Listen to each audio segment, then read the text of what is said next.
So hello everyone, welcome back to your channel Chemistry Derivative.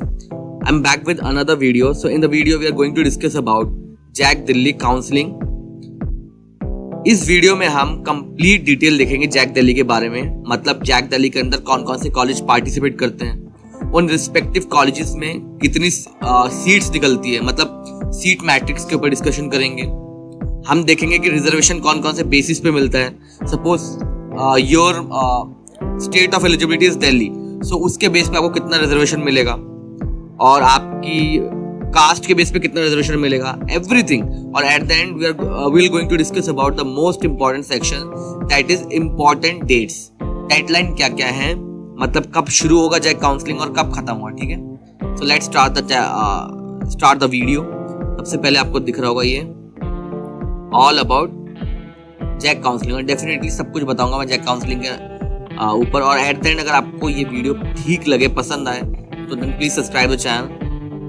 देखते हैं अगर हम इंडेक्स में देखें तो व्हाट आर द कीज, हम क्या क्या डिस्कस करने वाले हैं. यहाँ पे हम देखेंगे पहले कॉलेज अंडर जैक दिल्ली, कौन कौन से कॉलेज आते हैं, एलिजिबिलिटी क्राइटेरिया क्या क्या है. मतलब अगर मान लो आपकी जेईई में बहुत अच्छी रैंक आ भी रही है तो ऐसा पॉसिबल है कि आपका जैक दिल्ली के कॉलेजों में नहीं होगा. क्यों नहीं होगा देखते हैं, उसके बारे में देखते हैं. आप देखते हैं रिजर्वेशन देख लेते हैं, होम स्टेट हो अदर स्टेट हो तो कितनी रिजर्वेशन मिलेगी, या फिर आपको रिजर्व कैटेगरी से हो तो कितनी रिजर्वेशन मिलेगी. सीट मैट्रिक्स के ऊपर बात करेंगे, इंपॉर्टेंट डेट्स देखेंगे जैक काउंसलिंग. ठीक है, तो आप सबसे पहले हम डिस्कस करेंगे कौन कौन से कॉलेज जैक दिल्ली के अंडर आते हैं. सबसे पहला कॉलेज दैट इज DTO, सबसे बेस्ट कॉलेज भी है जैक दिल्ली के अंदर, दिल्ली टेक्नोलॉजिकल यूनिवर्सिटी. और ये one of the best and finest college of engineering है पूरे भारत में. इसकी प्लेसमेंट भी बहुत एक्सीलेंट है और बहुत अच्छा कैंपस एरिया, अबाउट 160 एकड़ का. उसके बाद आता है IIIT Delhi, it is another one of the best college.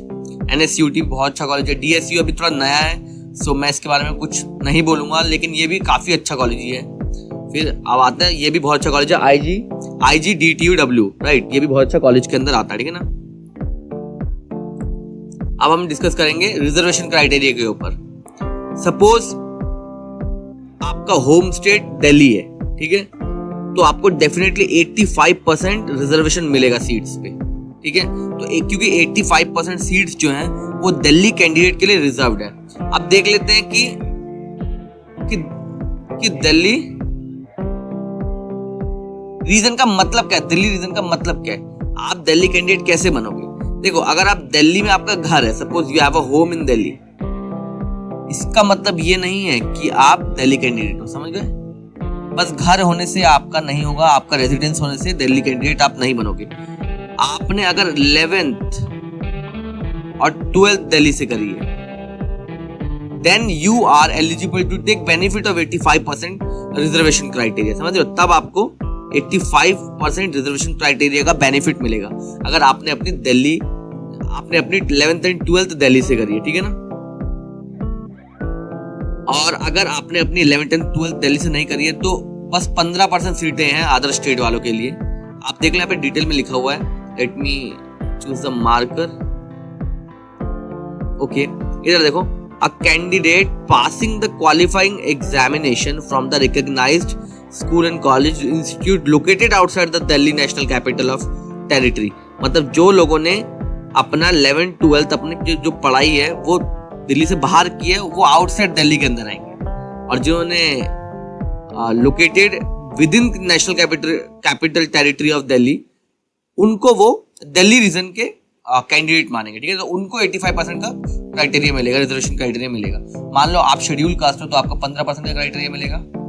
ठीक है, शेड्यूल ट्राइब वालों को 7.5% का, 7.5% of total outside Delhi candidate. ठीक है, ये अलग अलग शेड्यूल ट्राइब के लिए 7.5% का वो है क्राइटेरिया है. अदर बैकवर्ड क्लास के लिए 27%, इकोनॉमिकल वीकर सेक्शन के लिए 10%, और डिफेंस वालों के लिए 5%. इसके अलावा भी है, जैसे कश्मीरी माइग्रेंट्स हो गए, बहुत और. लेकिन ये जो मेजर रिजर्वेशन क्राइटेरिया है ये मैंने आपके सामने रखा है. ठीक है, अब मैं आपको एक चीज और यहाँ पे क्लियर कर दूं, ये जो बात चल रही है शेड्यूल कास्ट की, यहाँ पे दिल्ली जैक दिल्ली जो है ये अपनी एक लिस्ट निकालती है कास्ट की. ठीक है, तो आप ऐसा नहीं है कि आपकी कास्ट जो है वो यूपी के अंदर SC रिकॉग्नाइज्ड है आप दिल्ली में उसका बेनिफिट लेने आ जाओ। हो सकता है कोई कास्ट यूपी के अंदर एससी है लेकिन वो दिल्ली के अंदर एससी नहीं है, तो आपको उस टाइम पे इसका बेनिफिट नहीं मिलेगा। ठीक है, तो ये क्लियर कर लो। और आप जाके जैक की वेबसाइट पे जाके देख सकते हो कौन कौन सी कास्ट जो है वो दिल्ली के अंदर रिकॉग्नाइज्ड है। ठीक है ना, आप देखते हैं, हम एलिजिबिलिटी क्राइटेरिया देख लेते हैं। देखो, अगर आपको DTU, I am sorry, control Z, ये कैसे होता है? ओके, सपोज आपको DTU में एडिशन लेना है, ये हो गया, ब्लर हो गया, DTU में लेना है या NSCT में लेना है। ठीक है, अगर आपको इन तीनों कॉलेज में एडमिशन लेना है, अगर आपको इन तीनों कॉलेज में एडमिशन लेना है तो डेफिनेटली आपके 60% से ज्यादा होने चाहिए मार्क्स। कोई प्रॉब्लम? आपके 60% से ज्यादा मार्क्स होने चाहिए। कोई प्रॉब्लम?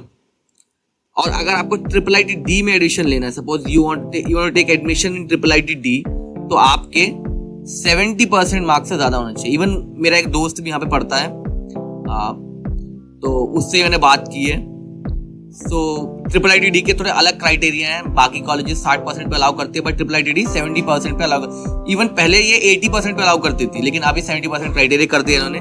और आपके मैथ्स में भी 70% इंडिविजुअली होने चाहिए। कोई प्रॉब्लम? इतना क्लियर हो गया। अगर आपको DTU, IG, DTU और NSCT में एडिशन लेना है तो आपके 12th में 60% से ऊपर मार्क्स होने चाहिए। और आपको अगर IIIT लेना है तो आपके 70% मार्क्स है या उससे ऊपर होने चाहिए। ठीक है ना, आप मान के चलो आप रिजर्व कैटेगरी हो तो आपको थोड़ा बहुत कंसेशन तो मिलेगा डेफिनेटली, है ना। तो अगर आप OBC NCL हो तो आपको 55%, शेड्यूल कास्ट में 50%, डिफेंस वाले 55% और पर्सन विद डिसेबिलिटी हो तो 50% पे हो जाएगा। और IIIT ने भी जो रिजर्व कैटेगरी है उनके लिए भी कुछ मार्क्स की कंसेशन रखी है। 65% पे other backward class, schedule caste and tribe 60% पे, डिफेंस वाले 65% पे और पर्सन विद डिसेबिलिटी PWD वाले 65% पे। ठीक है ना, EWS को कोई भी बेनिफिट नहीं मिलेगा यहाँ पर। क्लियर है? दो तरीके की, या ये क्या है, ये क्या है, ये रिजर्वेशन, जो रिजर्वेशन है उनके लिए मार्क्स क्राइटेरिया, उनके लिए मार्क्स क्राइटेरिया। कोई प्रॉब्लम? और ये जो है जो नॉन रिजर्व कैटेगरी वाले। अब हम देखते हैं, अगर मैं सीट मैट्रिक्स की बात करूं, ये देखो, ये सारी क्या है, ये जो सारी आपके सामने आ रही हैं, ये सब क्या कैटेगरीज हैं। अगर आपको डिटेल में जानना है कैटेगरी, जैसे EWGND का मतलब क्या है, तो ये मैं ब्रोशर दे दूंगा, आप वहां पे जाकर देख सकते हैं। लेकिन मेरा यहाँ पे जो एम है वो आपको बताना है कितनी सीट्स हैं। तो यहाँ पे DTU जो है वो टोटल 2399, मतलब ऑलमोस्ट 2400 सीटें निकलती हैं यहाँ पे हर साल। 2400 सीटें, बहुत ह्यूज नंबर ऑफ सीट्स है। ठीक है ना, तो DTU के अंदर टोटल 2400 सीटें निकलती है। सीट मैट्रिक्स की बात कर रहा हूँ DTU की। अगर हम बात करें IIIT की, तो यहाँ पे ऑल टोटल 480 सीट्स निकलती हैं। 480 सीट्स निकलती हैं हर साल IIIT में। और कितनी ब्रांचें देख लेते हैं एक बार, 1 2 3 4 5 6 7, 7 ब्रांचेस हैं इन टोटल, 7 टोटल ब्रांचेस हैं, और जिसके अंदर आपको ऑलमोस्ट 480 सीट्स मिलेंगी। कोई प्रॉब्लम? उसके अंदर बहुत सारी ब्रांच थी, DTU के अंदर बहुत सारी ब्रांच थी, इसके अंदर बस 7 ब्रांचेस हैं। अब हम देखते हैं IG DTU में कितनी सीट्स हैं। तो इन टोटल आप देख लो यहाँ पे शायद 40 सीट्स हैं यहाँ पे, और ये याद रखना ये ओनली फॉर विमेंस। ठीक है, मतलब लड़कियों के लिए ये कॉलेज, यहाँ W का मतलब ही क्या है, विमेंस। कोई प्रॉब्लम? तो इसमें ऑल टोटल 40 सीट्स निकलती है। कोई प्रॉब्लम? 40 सीटें यहाँ पे निकलती हैं। अब आते हैं NSCT में। NSCT में अगर आप देखोगे तो टोटल कितनी सीटें निकल रही है, 1876 सीटें निकलती हैं इन टोटल। दिल्ली से, जैसे दिल्ली रीजन वालों के लिए देखो 1594 सीटें, और आउटसाइड दिल्ली वालों के लिए कहा गया, हाँ ये रहा 281 सीट्स हैं। ठीक है ना, तो ऑलमोस्ट ये 876 सीट्स होती है टोटल। ठीक है ना, अब हम देखते हैं कुछ इंपॉर्टेंट डेट्स, और ये सबसे इंपॉर्टेंट सेक्शन भी है। अभी तो काउंसलिंग स्टार्ट नहीं है, काउंसलिंग स्टार्ट होते ही मैं आपको और डिटेल में चीजें बताऊंगा, आपको पूरा मैं एक्सप्लेन करूंगा। ठीक है ना, और पूरी गाइडेंस दूंगा जो मेरे से पॉसिबल हो सकता है। देखो 20 मई 2023 में इसके ऑनलाइन, मतलब काउंसलिंग के online form, registration form start हो जाएंगे। ठीक है ना, आप भरना स्टार्ट कर सकते हो। कब से? 20 मई से। कोई प्रॉब्लम? जून 23 को राउंड 1 की काउंसलिंग होगी। जून 23 राउंड 1 काउंसलिंग, राउंड 1 काउंसलिंग, कोई प्रॉब्लम? जुलाई 23 और अगस्त 23 के बीच में क्या होगा? राउंड 2 और राउंड 3 की काउंसलिंग है। इनके बीच में राउंड 2 और राउंड 3 की काउंसलिंग शुरू हो जाएगी। जुलाई 23 देख लो यहाँ पे, जुलाई 23 और सितंबर 23 और अक्टूबर 23 के बीच में स्पॉट राउंड कंडक्ट होगा, जिसके अंदर बहुत लोगों का एडमिशन हो जाता है ना। स्पॉट राउंड कंडक्ट होगा।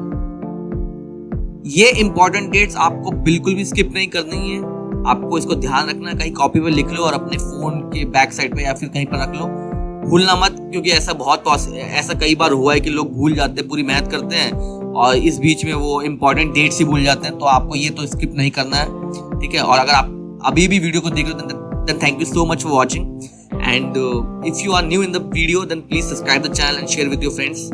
Again, thank you so much.